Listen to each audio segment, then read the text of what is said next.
அது நோயாக இருந்தாலும், அது வியாதியாக இருந்தாலும், அதற்கு ஒரு பனேஷியா, அதற்கு ஒரு குணமாக்குதல் அப்படின்னு ஒன்று இருக்கணுமே. அதை யாரும் யோசிக்கவில்லை. நாம் வாழ்ந்து கொண்டிருக்கிற இந்த சமுதாயம், இன்றைக்கு நாம் இப்படி பார்க்கிறோமே, இதே சமுதாயத்தை குறித்து பவுலடிகளார் அவர் வாழ்ந்து கொண்டிருந்த காலத்திலே அவர் எப்படி பார்க்கிறார் பாருங்க. அதாவது தலைமுறையாக மனிதனுடைய இருதயம் கேடுள்ளதும் திருப்புள்ளதுமான ஒரு இதயமாகத்தான் இருந்து கொண்டிருக்கிறது. கிறிஸ்துவுக்கு வெளியே வாழ்ந்து கொண்டிருக்கிற சமுதாயம், அந்த சமுதாயமானது தன்னுடைய விருப்பத்தின்படியெல்லாம் எல்லா திசைகளிலும் அவர் மனம் போன போக்கிலே பயணித்துக் கொண்டிருக்கிறது.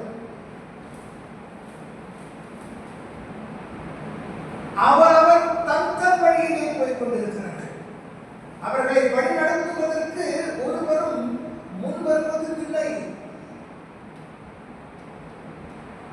இந்த சமுதாயத்திலே நம்முடைய ஊடகங்களுடைய பாதிப்பு மிகவும் அதிகமாக இருக்கிறது. சோசியல் மீடியாவுடைய இன்ஃப்ளூயன்ஸ் எல்லாத்துக்குமே, அது ட்ரெஸ்ஸிங்காக இருக்கட்டும், அல்லது ஃபேக்காக இருக்கட்டும், அல்லது எதுவுமே எடுத்துக்கணும். You can name anything under the sun. எது நீங்க எடுத்துக்கிட்டாலும் இன்னைக்கு சோசியல் மீடியாவுடைய இன்ஃப்ளூயன்ஸ் பாருங்க. ஒரு பக்கம் பியர் குரூப் இன்ஃப்ளூயன்ஸ், இன்னொரு பக்கம் சோசியல் மீடியா இன்ஃப்ளூயன்ஸ். இவற்றின் நடுவே நம்முடைய பிள்ளைகள் சொல்லுவது பொதுவில் வைக்கக்கூடிய சொற்றொடர். நம்முடைய பிள்ளைகள் சிக்கி சின்ன மறைந்திருக்கிறார்கள். இன்றைய சமுதாயத்தை நாம் இப்படி பேசுகிறோமே, பவுலடிகளார் அவர் வாழ்ந்து கொண்டிருந்த சமுதாயத்திலும் அவர் பல விரும்பத்தகாத காரியங்களை பார்த்திருக்கிறார் என்பதை நாம் புரிந்து கொள்ள முடியும். 15ஆம் வசனம் எப்படி தொடங்குது பாருங்கள். கோணலும் மாறுபாடுமான சந்ததியின் நடுவிலே. தேங்க்யூ. பவுலடிகளார் தான் வாழ்ந்து கொண்டிருந்த காலத்திலே இருந்த அந்த தலைமுறையை எப்படி குறிப்பிடுகிறார்? கோணலும் மாறுபாடும் உள்ள சந்ததி. அவர் வாழ்ந்து கொண்டிருந்த காலமே கோணலும் மாறுபாடும் உள்ள சந்ததின்னு சொன்னா, இன்றைக்கு நீங்களும் நானும் வாழ்ந்து கொண்டிருக்கிற இந்த சந்ததி, இந்த தலைமுறையை நம்ம என்ன சொல்லலாம்? முற்றிலும் கோணலும் மாறுபாடும் உள்ள ஒரு சந்ததி. அப்படிதானே சொல்லலாம். இந்த கோணல் மாறுபாடு என்ற இந்த இரண்டு சொற்கள் நாம் வாழ்ந்து கொண்டிருக்கிற இந்த சமுதாயத்தை குறிக்கக்கூடிய சொற்கள். முதல் கேள்வி வருகிறது, where am I? நான் எங்கு இருக்கிறேன்? நான் எங்கு இருக்கிறேன்?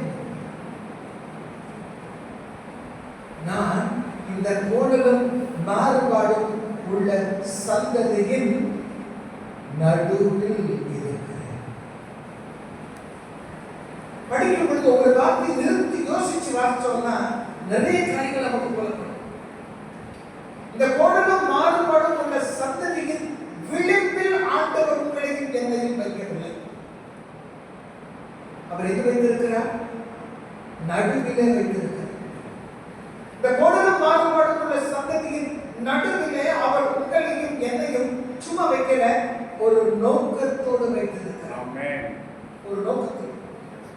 இந்த கோணலும் மாறுபாடும் உள்ள இந்த சந்ததியின் நடுவிலே ஆண்டவர் நம்பிக்கையோடு வைத்திருக்கிறார்.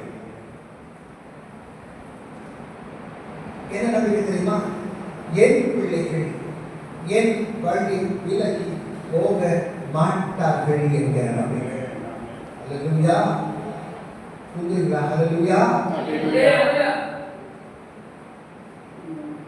ஆண்டவர் நம்மளை வச்சிருக்கிற நம்பிக்கை பாருங்க. நாம கூட நாம மேல இந்த அளவுக்கு நம்பிக்கை வைப்போமான்னு எனக்கு தெரியும்.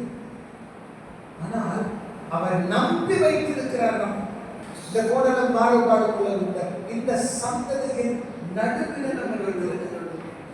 அதுவும் பாருங்க, இந்த கோணலும் மாறுபாடும் உள்ள சந்ததியின் நடுவிலே நம்மை வைப்பதற்கு முன்பாக யோவான் எழுதின சுவிசேஷம் 17ஆம் அதிகாரத்தை எடுத்துக்கொண்டால் அங்கு 15வது வசனத்திலிருந்து வாசிங்களேன்.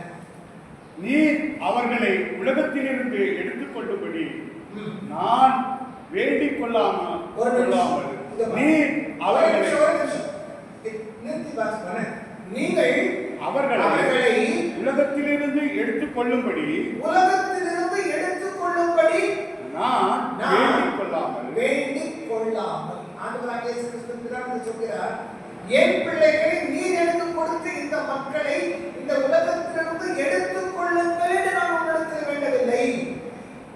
அப்படிப்பட்ட வேண்டுதலை பிதாவை நான் உங்களிடத்திலே வைக்கவில்லை. அதற்கு மாறாக நீர் அவர்களை தீமையிலிருந்து காக்கும்படி வேண்டிக் கொள்கிறேன். ப்ரொடெக்ஷன். நீர் இவர்களை பாதுகாத்துக் கொள். பிதாவே, நீர் இவர்களை பாதுகாத்துக் கொள்வீர் என்கிற நிச்சயத்தோடு இந்த பிள்ளைகளை இந்த கோணலும் மாறுபாடும் உள்ள இந்த சந்ததியின் நடுவில் நான் வைத்திருக்கிறேன். நீ இவர்களை எடுத்துக்கொள்ளும் என்று சொல்லி நான் உங்களை கேட்கவில்லை. நான் பயப்படல. உன்னதமானவரின் மறைவில் இருக்கிறவன் சக்கரவர்த்தியுடைய நிழலிலே தங்குவான். என் பிள்ளைகள், நீர் எனக்கு கொடுத்திருக்கிற இந்த பிள்ளைகள், இவர்களை நீர் எடுத்துக்கொள்ளும் என்று நான் உங்களிடத்தில் வேண்டவில்லை. மாறாக நீர் இவர்களை பாதுகாத்துக் கொள்ளும் என்று நான் உங்களிடத்தில் வேண்டுதல் செய்கிறேன். படிங்க, தொடர்ந்து படிங்க. 14 நான் உலகத்தினால் இல்லாதது போல அவர்களுக்கும் உலகத்தார் அல்ல. அவர்களும் உலகத்தார் அல்ல. சகோதரனே, நீங்களும் நானும் உலகத்தார் அல்ல. நாம் உலகத்தில் தான் வாழ்ந்து கொண்டிருக்கிறோம். இந்த கோணலும் மாறுபாடுள்ள உலகத்தில் தான் வாழ்ந்து கொண்டிருக்கிறோம். இதற்கு நடுவில் தான் நாம் வைக்கப்பட்டிருக்கிறோம். ஆனாலும் நீங்களும் நானும் உலகத்தார் அல்ல. இந்த உலகத்தினுடைய இன்ஃப்ளூயன்ஸ் உங்களுடைய ஸ்பிரிச்சுவல் லைஃபையோ என்னுடைய ஸ்பிரிச்சுவல் லைஃபையோ பாதிக்க கூடாது, முடியாது. ஆமென். ஹல்லேலூயா. கண்டினியூ படிங்க. உம்முடைய சத்தியத்தினாலே அவர்களை பரிசுத்தமாக்கும். Thank you. உம்முடைய சத்தியத்தினாலே அவர்களை பரிசுத்தமாக்கும். உம்முடைய வசனமே சத்தியம். உம்முடைய வசனமே சத்தியம். ஹல்லேலூயா. உம்முடைய சத்தியத்தினாலே நீர் கொடுத்திருக்கிற இந்த பிள்ளைகள், எந்த பிள்ளைகள் இந்த கோணலும் மாறுபாடும் உள்ள சந்ததியை நடுவிலே வைத்திருக்கிறேனே, இந்த பிள்ளைகளை உம்முடைய சத்தியத்தினால் பரிசுத்தமாக்கும். நீருடைய கையிலே நீர் கொடுத்திருக்கிறேனே இந்த வசனம், இந்த வேதம், இந்த சத்தியம் இவர்களை பரிசுத்தம் ஆக்கும். போதும்.